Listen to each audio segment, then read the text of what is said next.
Welcome to virtual learning point. अगर किसी ने हमारा चैनल सब्सक्राइब नहीं किया है तो पहले जाकर हमारा चैनल सब्सक्राइब कर लीजिए ताकि हमारे नए लेक्चर्स की अपडेट्स आपको मिलती रहे। तो अभी तक हमने अर्थमेटिक प्रोग्रेशन के बारे में पढ़ रहे थे जिसमें हम क्वेश्चन कर रहे थे, ठीक है। तो क्वेश्चन की सीरीज में अब हमें करना है क्वेश्चन नंबर 5। अच्छा, पहले क्वेश्चन से पहले जाने से पहले हम ये देख लेते हैं कि हमने अभी तक क्या क्या चीज़ों के बारे में पढ़ा था। तो हमने सबसे पहले पढ़ा था सीक्वेंस, फिर हमने पढ़ा सीरीज क्या होती है, प्रोग्रेशन क्या होती है।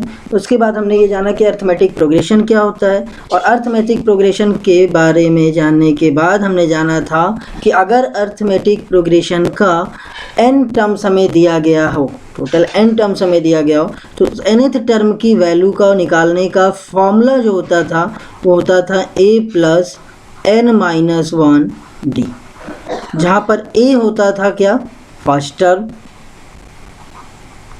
a होता था फर्स्ट टर्म और d रिप्रेजेंट करता था कॉमन डिफरेंस को, और n जो नंबर का टर्म्स हमें निकालना था।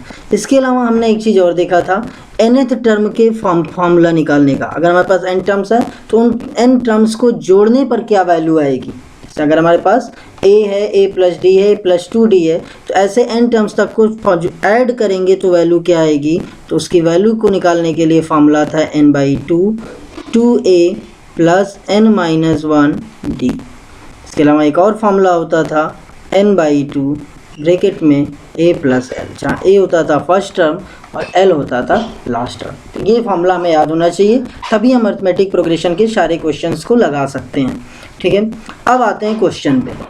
तो क्वेश्चन में कहा रहा है, 4 क्वेश्चन तक हमने पिछले लेक्चर में देखा था। क्वेश्चन नंबर 5, इसमें ये कहा गया था कि इन एन एपी, किसी एपी में 24th term is twice the 10th term, यानी जो 24th टर्म होगा, 24th टर्म मतलब T24, वो होगा ट्वाइस यानी 2 गुना किसका, 10th टर्म का यानी T10 का, ठीक है। ये हो गया।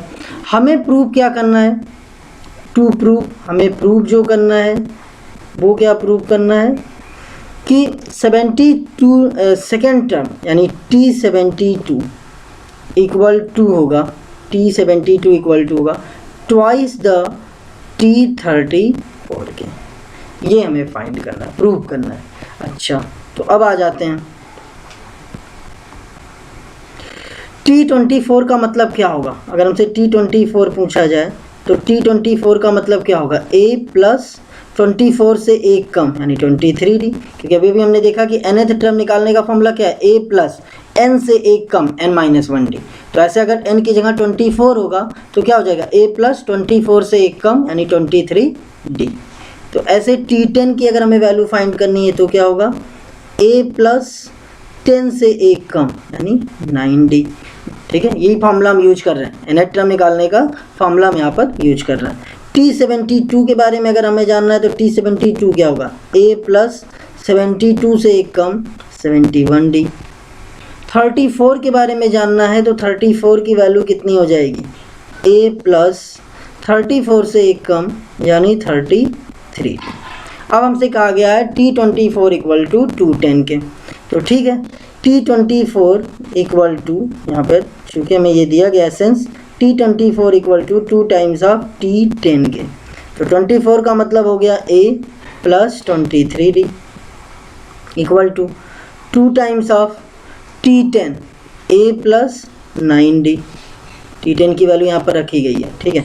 सॉल्व करेंगे तो a + 23d equal to, multiply करेंगे तो 2a + 18d आ जाएगा, ठीक है।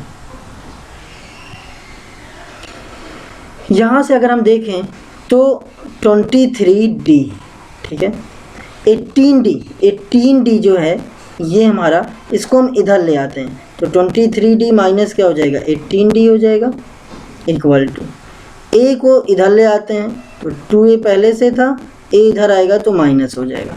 23 - 18 मतलब कितना हो गया, 5d, और 2a - a कितना हो गया, a। यानी हम यहाँ से क्या देख रहे हैं कि a और इक्वल टू कितना है, 5d।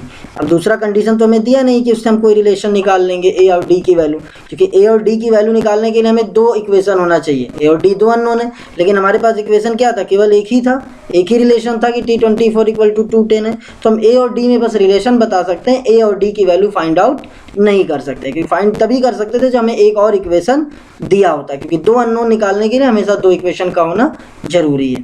ठीक है, अब आगे चलते हैं। कह रहा है 72 term is twice the 34 term. ठीक है, तो हम T72 अब निकालने की कोशिश करते हैं। नाउ T72 का मतलब क्या हुआ,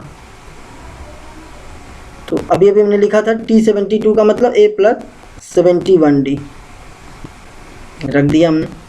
ठीक है, यहाँ से A हो गया प्लस 71D का मतलब हम कितना लिख सकते हैं, सॉरी डी रहने दीजिए ऐसे, ए की जगह पर हम कितना लिख सकते हैं 5D और प्लस कितना हो गया 71D।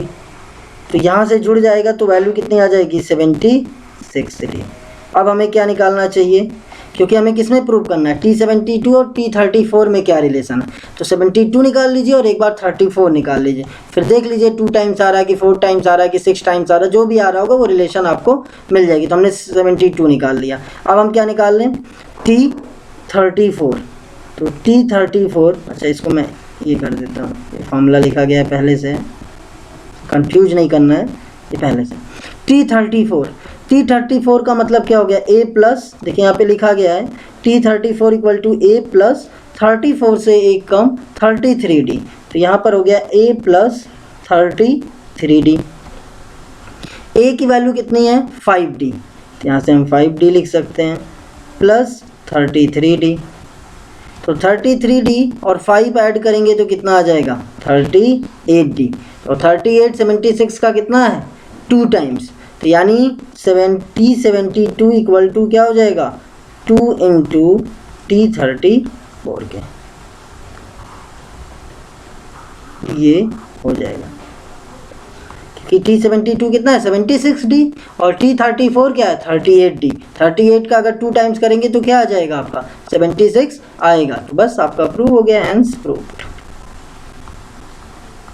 तो यहाँ से हमने क्या देखा कि हमारा जो 72 टर्म होगा वो 34 टर्म का 2 टाइम्स होगा। बड़े आसानी से आप कर सकते हैं, इसमें कोई प्रॉब्लम नहीं है। बस आपको सारे टर्म्स की वैल्यू का फॉर्मूला पता होना चाहिए कि T24 टर्म क्या होगा, 10th टर्म क्या होगा, 72 टर्म क्या होगा, 34 टर्म क्या होगा। अब हमें इसमें एक रिलेशन दिया था, तो T24 2 टाइम्स ऑफ है T10 के, इसको सॉल्व करके हमने A और D में रिलेशन फाइंड कर लिया और उसके बाद T72 की वैल्यू निकाल ली और एक बार T34 की वैल्यू को फाइंड कर लिया और हमने देखा कि T72 जो है वो 2 टाइम्स ऑफ T34 के आता है।